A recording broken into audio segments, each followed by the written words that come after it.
Pemirsa, pandemi COVID-19 belum usai, kini dunia dihadapkan dengan kemunculan varian baru virus corona yang dinamakan Omicron. Kasus infeksi pertama varian Omicron terdeteksi awal November lalu. 14 kasus per tanggal 9 Januari, ada 414 kasus Omicron terdeteksi di Indonesia. Varian ini pun diprediksi memiliki tingkat penularan lebih cepat dibandingkan varian lainnya.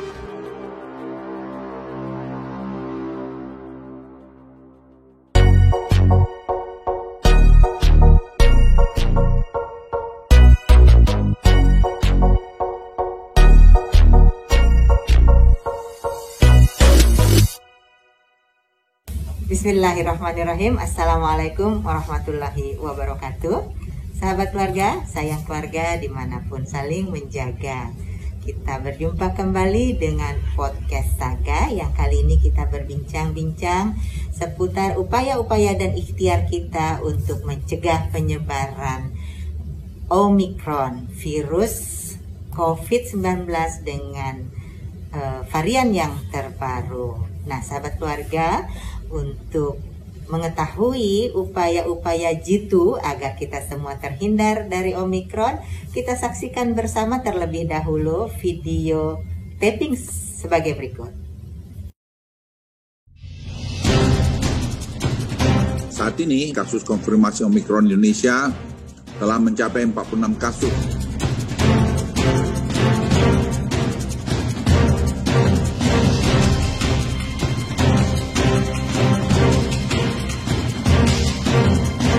Dan seluruh PPLN yang melakukan karantina di Wisma Atlet.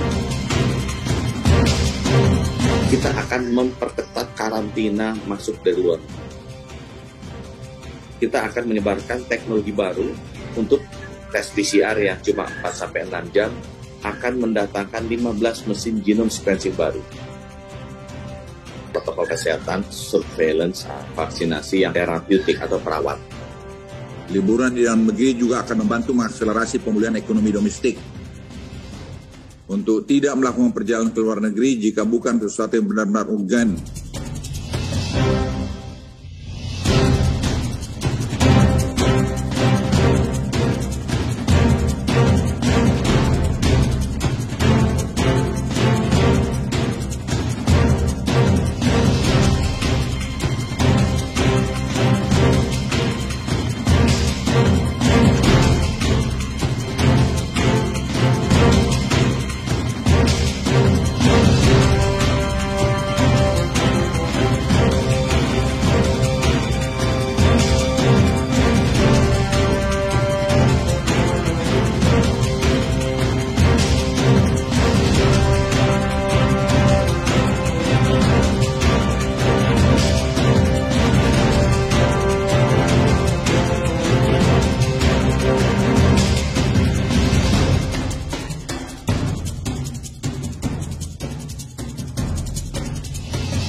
Sahabat keluarga, kita sudah menyaksikan tadi berbagai pengumuman pemerintah dan juga beberapa pemberitaan, diantaranya bahwa Omicron masuk lewat pelaku perjalanan luar negeri dan saat ini sudah terjadi transmisi lokal, artinya penyebaran secara lokal ini antar penduduk yang tidak melakukan perjalanan ke luar negeri pun sudah terjadi.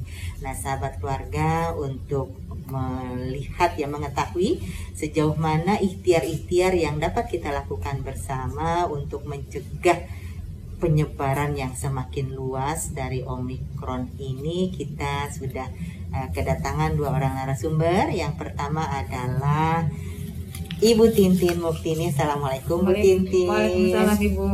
Dan yang kedua adalah Ibu Sika Winarni. Assalamualaikum Bu Sika. Waalaikumsalam warahmatullahi wabarakatuh Ibu. Nah, Bu Tintin dan Bu Sika nih, tadi kita sudah melihat ya tayangan-tayangan betapa kemudian ya pelaku perjalanan luar negeri itu juga ternyata membahayakan. Mungkin ada enaknya, ada bahayanya ini zaman hari gini ya. Ini kalau kita lihat nih data-data yang ada nih Bu Tintin, setiap hari kan kita bisa ya, Bu Tintin kira-kira bisa nggak diceritakan kepada masyarakat ataupun sahabat keluarga ini dimanapun mereka berada saat ini apabila ingin mengetahui dan ingin melihat dan membaca seperti apa perkembangan penyebaran kasus COVID-19 ini termasuk di dalamnya Omikron ini, di mana Bu Tintin bisa melihatnya?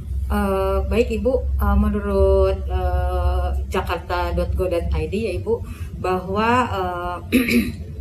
penyebaran Omikron khususnya Ibu ya, jadi perbandingannya itu memang kalau untuk khusus Omikron itu lebih banyak dari PPLN. PPLN itu adalah pelaku perjalanan luar negeri. Namun juga untuk transmisi lokal juga cukup banyak juga Ibu. Jadi dengan kata lain, kalau untuk kita ini masyarakat kebanyakan, kalau memang yang keluar negeri itu kan biasanya orang-orang yang mampu ya Ibu ya. Tapi untuk kita nih kebanyakan transmisi lokal itu ternyata banyak juga gitu Ibu. Banyak sehingga, juga terjadi. Ya, betul. Sehingga memang yang 5M itu memang harus tetap dijaga dan memang harus lebih ditingkatkan lagi. Lebih ditingkatkan. Nah, betul. Sahabat keluarga ini jadi kalau mau ingin mengetahui perkembangan penularan COVID-19 dan angka-angkanya ini silahkan buka corona.jakarta.go.id atau ada juga yang sudah disajikan dalam bentuk data-data olahan yaitu di situs-situs resmi Pemprov DKI Jakarta, ada melalui Instagramnya, yakni Instagramnya dkijakarta.go.id dan juga Jakarta Smart City tentunya. Nah di sana kita bisa lihat secara total kasus harian memang ini penyebaran transmisi lokalnya jauh lebih tinggi dibandingkan pelaku perjalanan luar negeri secara total seluruh varian. Namun kalau kita lihat untuk varian Omikron maka di sana bisa terlihat bahwa 65% penularan itu dibawa oleh pelaku perjalanan luar negeri. Sisanya 35% terjadi transmisi secara lokal. Nah, tapi secara keseluruhan jika dijumlah seluruh varian tetap saja transmisi lokal ini menempati posisi yang tinggi, 79-80% terjadinya pada transmisi lokal. Ini data-data kita bisa lihat di sana. Nah, kalau melihat data-data ini tentu saja kembali lagi mau kita pelaku perjalanan luar negeri maupun bukan pelaku perjalanan luar negeri, tetap kita harus kembali kepada protokol kesehatan. Nah, Bu Sika, kalau berbicara untuk protokol kesehatan ini di tempat Bu Sika melakukan aktivitas sehari-hari, protokol kesehatan seperti apa yang selalu ditekankan begitu Ibu? Iya. Terima kasih Bu. Kita tetap mengacu kepada pemerintah Bu, yang mana protokol itu tetap harus dipatuhin, baik itu kepada masyarakat, kemudian pada warga, terutama kepada ASN dan pada diri kita sendiri. Itu 5M itu harus kita jaga, menjaga jarak, memakai masker, mencuci tangan, menghindari kerumunan, kemudian mengurangi mobilitas tuh. Dan satu lagi mengurangi makan bersama. 6M. Betul Bu. Di samping protokol 6M juga yang ketujuh adalah yuk mensegerakan untuk vaksin booster bagi masyarakat yang sudah menerima etiket tentunya. Untuk booster yang ketiga lihatnya di mana Bu itu? Kita punya aplikasi Peduli Lindungi, Bu. Di situ bisa kelihatan sertifikat vaksin yang pertama, sertifikat vaksin yang kedua, kemudian kita ada di situ ada semacam masih belum diisi gitu. Jadi itu vaksin untuk boosternya, etiketnya sudah ada seperti itu. Jadi sahabat keluarga barangkali itu bisa ya. Kalau belum punya, tapi saya kira hampir seluruh sahabat keluarga ini sudah memiliki aplikasi Peduli Lindungi. Buka Peduli Lindungi, itu ada, kalau kita buka di handphone kita, di bagian kiri atas ada seperti gambar orang, diklik itu, lalu kemudian di sana ada e-sertifikatnya itu bisa diklik lanjut. Nah, sahabat keluarga, jika kita lihat pada situs resmi Pemprov DKI Jakarta, kita bisa mengetahui angka-angka di sana yang sekarang ini terus merangkak naik. Artinya kita pun tidak perlu juga panik, tapi jangan santai. Walaupun memang berbagai penelitian menunjukkan bahwa tingkat keparahan atau tingkat sampai dirawat di rumah sakitnya untuk Omikron ini relatif lebih kecil dibanding varian Delta. Namun kita sama sekali tidak boleh abai karena Menteri Kesehatan juga sudah mengumumkan adanya kasus Omikron yang meninggal dunia, ya sudah ada 2 orang. Nah, hal ini menjadikan kita harusnya lebih waspada. Jangan abai, jangan lengah, tetap terus berprotokol kesehatan 6M dan bervaksinasi. Nah, sahabat keluarga, kita bincang-bincang lagi nih. Angka-angka ini kan Bu, ya, yang kita lihat bersama ini seperti di layar ini. Sekarang positivity rate-nya 6,6%. Ambang batasnya itu kan sekitar 5% ya. Sekarang sudah di atas 5% ini artinya sudah warning buat kita bersama. Bagaimana kemudian upaya kita menekan ini kan perlu ya Bu ya. Perlu untuk kita lakukan di semua sektor yang sekarang ini kita sama-sama diberikan mandat. Nah, kita sendiri di jajaran Dinas PPAPP diberikan mandat untuk hal-hal yang berkaitan dengan aktivitas masyarakat juga ada.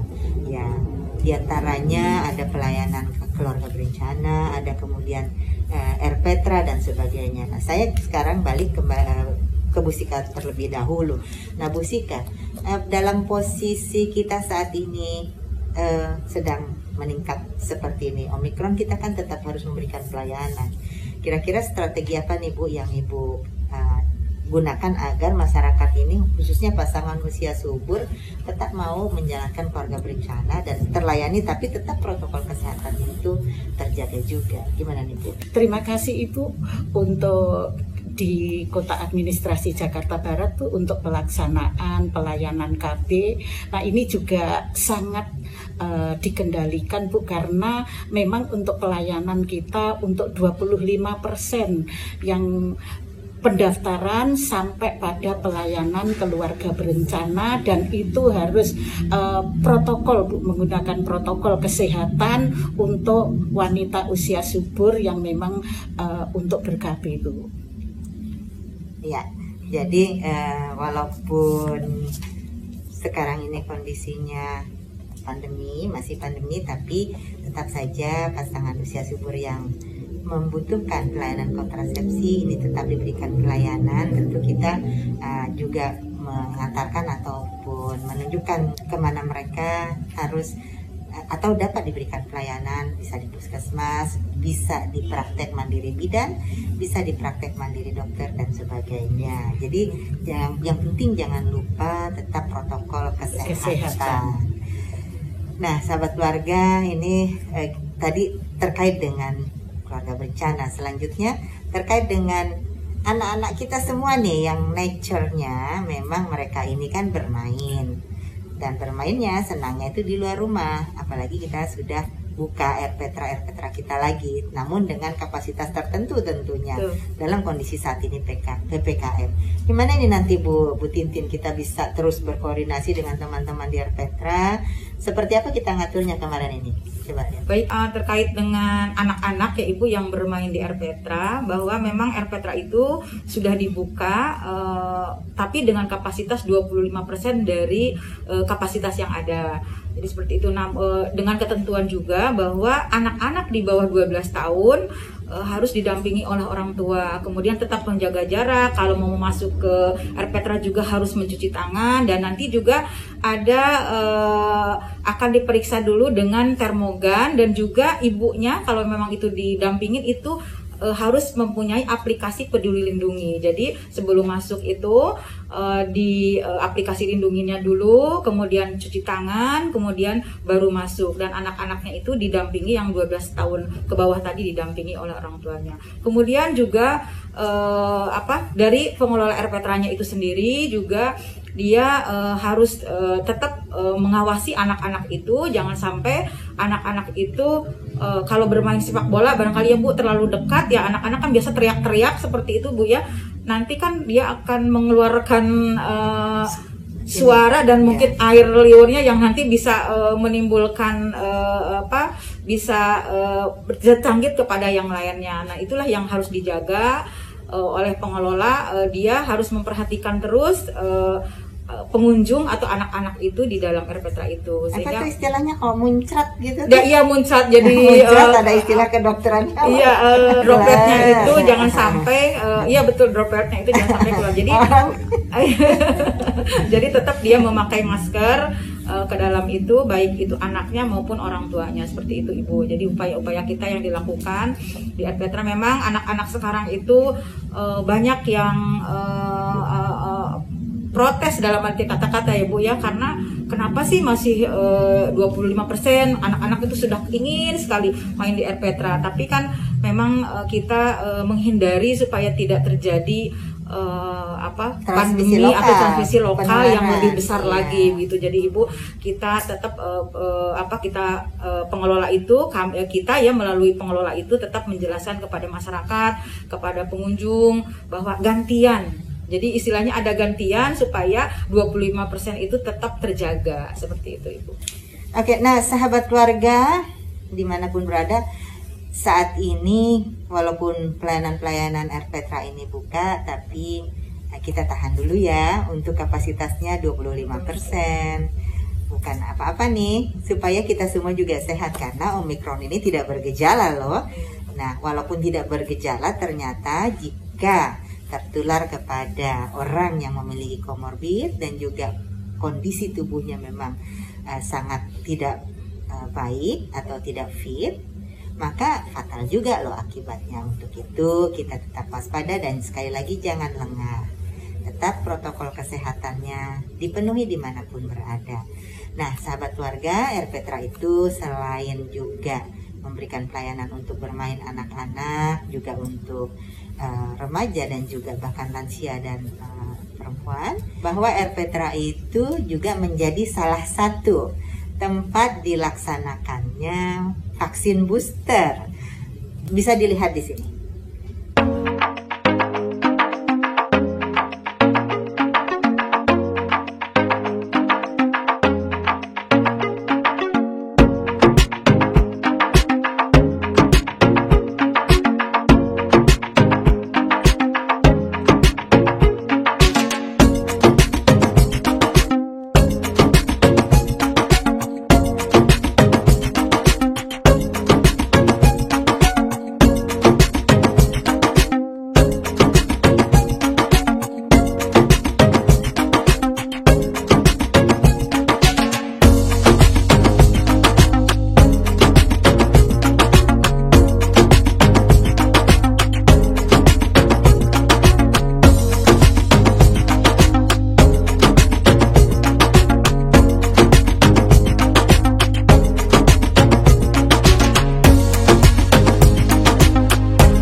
Kita sekarang bincang-bincang lagi tentang vaksin booster, dan juga di data-data corona.go.id itu bisa terlihat jelas korelasi antara pembatasan mobilitas ditambah dengan vaksin yang semakin meningkat. Itu yang lalu ya, yang sekitar bulan April sampai Juli tahun 2021 yang lalu itu dengan signifikan pun menurunkan angka-angka penularan COVID-19. Jadi faktor menjaga mobilitas, faktor vaksinasi, dan juga tentu saja protokol kesehatan lainnya, pakai masker, mencuci tangan, dan sebagainya. Nah, kini kita kembali lagi menghadapi fenomena meningkatnya penularan Omikron. Tentu kita juga yuk tetap ber-6M nih. Jangan lupa pakai masker, mencuci tangan dengan sabun, menjaga jarak, membatasi mobilitas, ya, menghindari kerumunan-kerumunan, dan juga jangan dulu makan-makan bersama, buka masker lama-lama ya, sambil ketawa-tawa bisa droplet. Juga jangan lupa booster. Nah, berbicara tentang booster, Bu Tintin udah booster belum nih? Alhamdulillah Ibu sudah melaksanakan booster. Kemarin saya melaksanakan booster atau vaksin yang ketiga itu di gedung PKK Melati Jaya, Ibu. Alhamdulillah. Gedung PKK Melati Jaya di mana, Bu? Di Pasar Minggu. Alhamdulillah gedung PKK Melati Jaya itu dijadikan salah satu sarana atau tempat untuk melaksanakan vaksinasi, Ibu, seperti itu. Dan alhamdulillah dengan vaksinasi itu menjadi saya itu semakin menimbulkan kepercayaan diri yang luar biasa, Bu. Walaupun saya juga tetap yang tadi disampaikan Ibu, 6M itu tetap saya jaga. Namun itu menjadikan seperti sehat gitu. Saya tuh seperti gimana ya, percaya diri ya, gitu, tersugesti ya, bahwa dengan vaksin booster ini akan menimbulkan lebih kecil kemungkinannya untuk terpapar seperti itu. Namun dengan catatan sekali lagi tetap menjaga 6M itu untuk diri saya sendiri khususnya itu tetap dijaga, Ibu. Iya. Sahabat keluarga, salah satu cara supaya kita juga tidak terlalu resah ataupun gundah maupun bisa memanage diri agar senantiasa tetap tenang, caranya mudah, yakni ya pakai masker dimanapun berada, cuci tangan setiap habis memegang benda-benda yang bukan milik kita, apalagi sedang di luar rumah, cuci tangan dengan sabun dan air mengalir, lalu kemudian kita jaga jarak, jangan terlalu jauh. Kita sekarang nih jaga jarak dengan jarak aman. Lalu kemudian juga jangan berkerumun-kerumun dulu, jangan bermobilitas dulu jika tidak penting sekali, dan juga itu tadi buka masker lama-lama, makan bersama ini juga kita hindarkan. Dan lagi booster segerakan, apalagi yang sudah mendapatkan etiket pada Peduli Lindungi, aplikasi Peduli Lindungi. Nah, Bu Sika, bagaimana nih upaya-upaya Bu Sika untuk juga menghimbau ya, ikut menghimbau paling tidak karyawan di sekitarnya ataupun masyarakat yang jadi binaan, kelompok-kelompok kegiatan untuk senantiasa ber-6M dan juga suntik booster nih Bu Sika. Terima kasih Ibu. Nah, untuk kita melakukan edukasi Bu yang terhadap masyarakat, kebetulan kita Sudin PPAPP ini luar biasa Bu, yang selalu berdekatan dengan masyarakat langsung, yaitu kepada PKK, kemudian ada Dasawisma, kemudian ada PKT, kemudian ada PPKB RW, yaitu melakukan edukasi tentang bagaimana menjaga protokol kesehatan Bu. Yang sekarang ini Bu, untuk Omikron ini semakin hari semakin meningkat ya Bu ya. Untuk itu kita memberikan edukasi kepada masyarakat kita untuk semuanya agar menjaga protokol kesehatan itu. Mematuhinya dan juga booster ya. Iya booster. Betul. Nah sahabat keluarga, tadi disebut-sebut di sana ada tim penggerak PKK, kemudian juga ada kelompok-kelompok kegiatan PPKB RW, lalu kemudian ada kegiatan-kegiatan lainnya Tribina, dan juga ada Dasawisma PKK tentunya, yang kalau secara keseluruhan di tingkat Provinsi DKI Jakarta ini jumlahnya sudah 76.114 orang, dan mereka sudah sangat aktif memberikan edukasi dan juga menyebarluaskan informasi terkait dengan pentingnya kita tetap menjaga protokol kesehatan 6M dan juga vaksinasi. Ini untuk booster nih Bu Tintin, kita bisa ulangi kembali suksesnya kita kemarin ini ya, ketika Pak Gubernur memerintahkan atau menghimbau, mengajak kita semua sampai ke Dasawisma untuk bergerak bersama. Nah ini kira-kira kita juga siap lagi untuk itu tentunya. Betul, ya. Gimana nih Bu Tintin kita strateginya? Betul, Ibu. Bersama-sama dengan Dasawisma. Baik Ibu, yang terkait dengan tadi ya, bagaimana peran serta masyarakat ya Bu dalam meningkatkan vaksin booster itu. Ketika itu saya masih ingat bahwa masyarakat yang divaksin itu masih begitu rendah. Nah pada saat itu kemudian Pak Gubernur itu mengajak atau mengumpulkan seluruh Dasawisma, mengajak Dasawisma itu untuk sama-sama bergerak, sama-sama mengajak untuk masyarakat untuk melakukan vaksinasi. Nah ketika itu langsung dengan peran serta Dasawisma itu langsung ya orang yang divaksin itu langsung melonjak Ibu angkanya. Jadi masyarakat yang diajak Dasawisma itu dengan memberikan edukasi, memberikan mengajak, bahkan mereka sampai mengantar ke tempat pelayanan-pelayanan yang ada di sekitar mereka, di puskesmas, di RPTRA dan di sebagainya, diantar langsung oleh Dasawisma tersebut. Nah ini juga untuk yang Omikron ini agar supaya lebih ya untuk boosternya agar supaya makin menurun kasusnya gitu, bahkan mungkin insya Allah sih kita supaya terbebas daripada vaksin virus Omikron ini ya.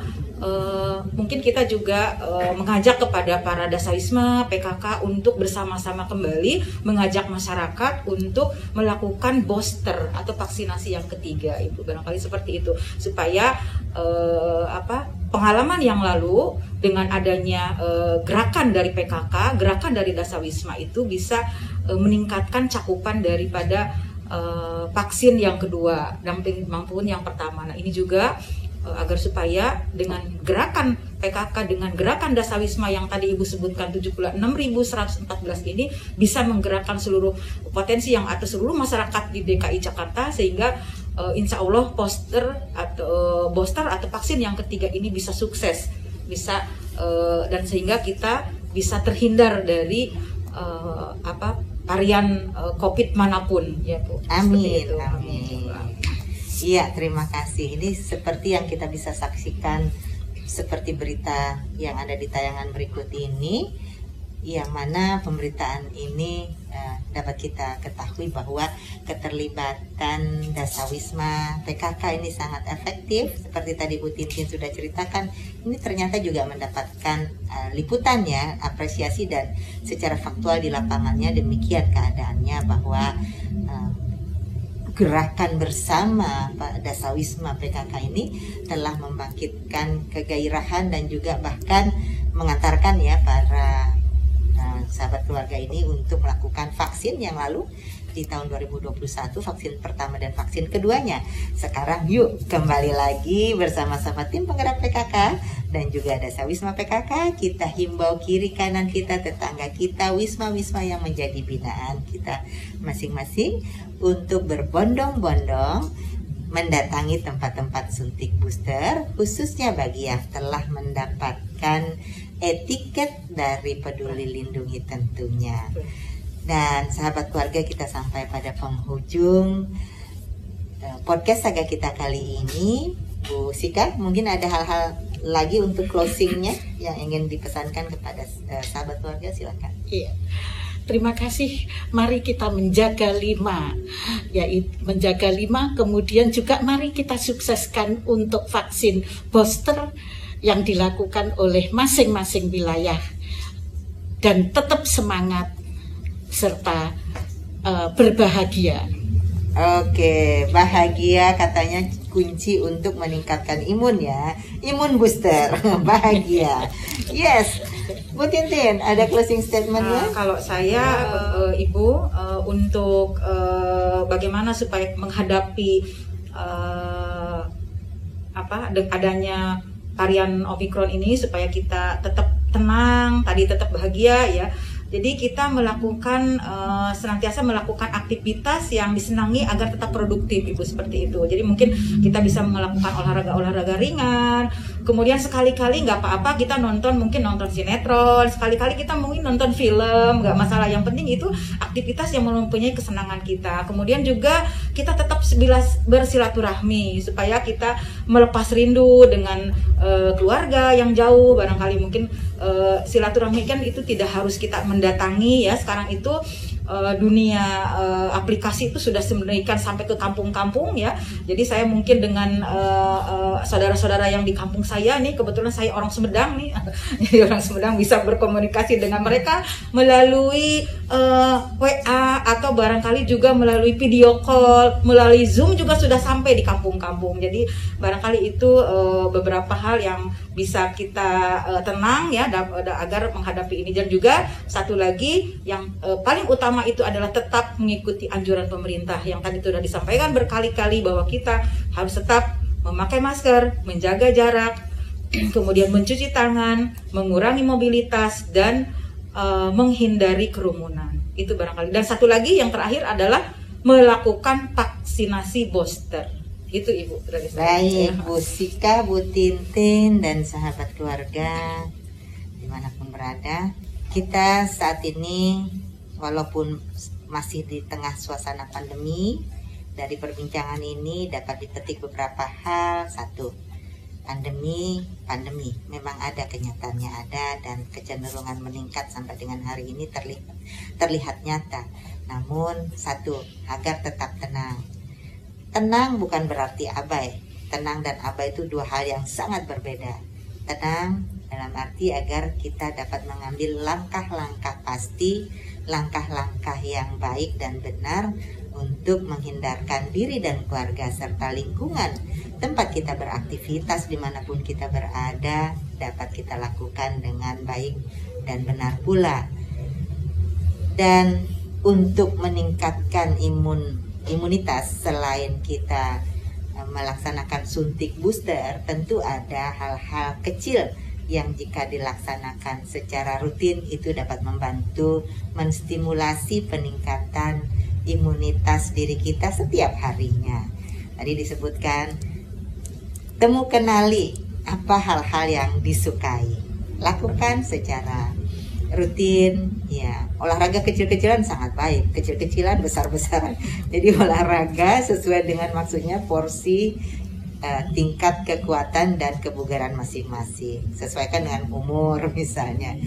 Itu olahraga, makanan-makanan bergizi, lalu kemudian bikin diri bahagia, karena kebahagiaan ini akan meningkatkan hormon endorfin ya namanya ya, yang itu dapat menstimulasi seluruh sistem dalam tubuh kita ini menjadi bekerjanya dengan lebih baik lagi, dan imunitas kita juga dapat menjadi lebih baik juga. Di samping itu tentu saja tetap mengikuti aturan-aturan, pengumuman pemerintah, ikuti situs-situs resmi pemerintah, hindarkan hoax, apalagi menyebarluaskannya. Jangan sampai kenali hoax dan tutup sampai di situ. Jangan pernah kita ikut-ikutan menyebarkan hoax yang akan memperparah situasi dan juga membuat kesalahpahaman informasi. Nah, sahabat keluarga, jadilah kita pemain medsos yang bijak ya, terus bermedsos dengan sumber-sumber yang jelas, sumber-sumber resmi pemerintah. Demikian yang bisa kami sampaikan untuk kali ini, sahabat keluarga. Sampai jumpa. Jangan lupa tentu saja subscribe, komen, like, dan share ke sebanyak mungkin sahabat keluarga yang lainnya. Terima kasih. Assalamualaikum.